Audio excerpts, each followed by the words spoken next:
Who were the Skraelings? The enigmatic people Vikings met in Vinland 1,000 years ago. Their untold story of trade and conflict awaits. Uncover their untold story, a tale of exploration, trade, and clash that shaped history. Welcome to Ancient Chronicles HD, where we dive into the secrets of the past. Hit subscribe and let's sail to Vinland.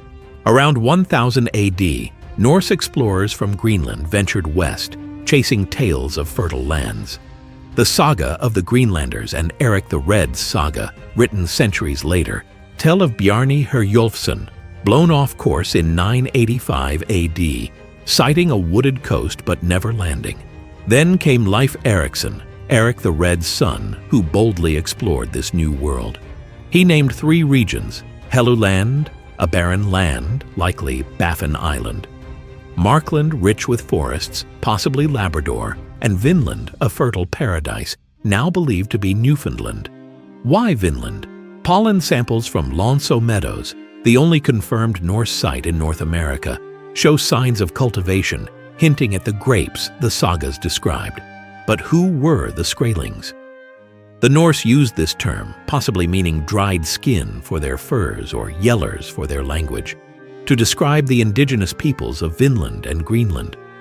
Archaeologists suggest they were likely the Dorset culture, skilled Arctic hunters, or the Thule, ancestors of the Inuit, who thrived in small, mobile groups.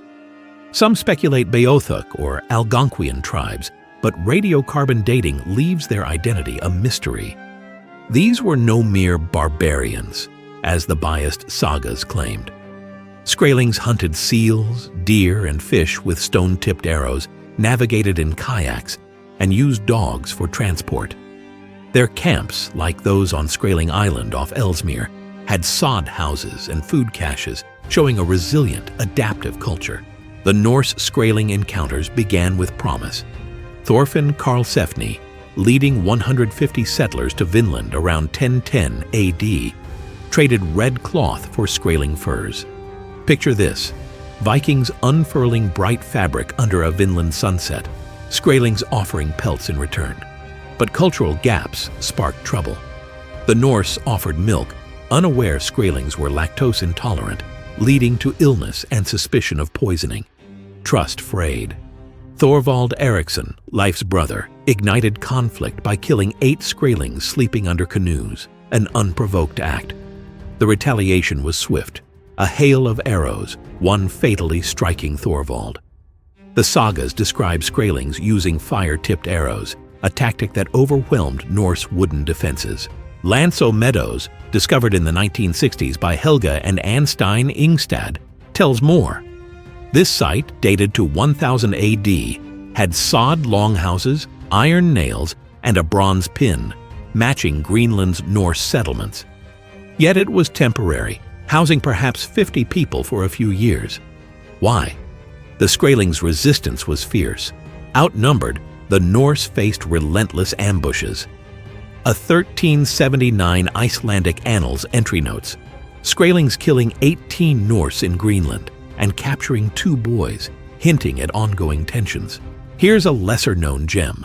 Snorri Thorfinnsson, born to Thorfinn and Gudrid in Vinland, was likely the first European child born in North America.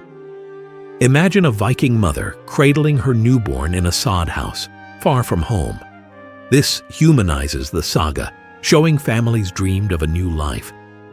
Yet the Norse failed to adapt. Unlike the Skraelings, who thrived on hunting, the Norse clung to farming, unsuited to Vinland's harsh climate. The medieval warm period aided their voyages, but the Little Ice Age loomed, making the 1,500-mile journey from Greenland treacherous. Why did the Norse abandon Vinland?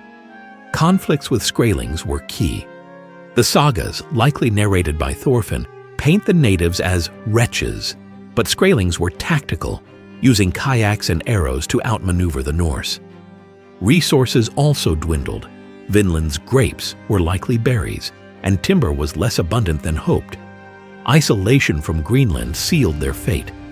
Intriguingly, a Norse sword fragment in Maine and a coin in a native site hint at wider contact, though scholars debate their origins. The Skraelings story challenges Norse biases. They weren't just foes, but a vibrant culture, possibly tattooed, growing maize or sunflowers in some regions.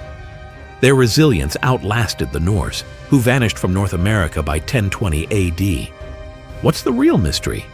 How much did these cultures shape each other? Comment your favorite Viking or Skraeling tale below. Subscribe for more ancient secrets and check our community poll. Vinland or Greenland? Where's the bigger mystery? Let's keep exploring history together.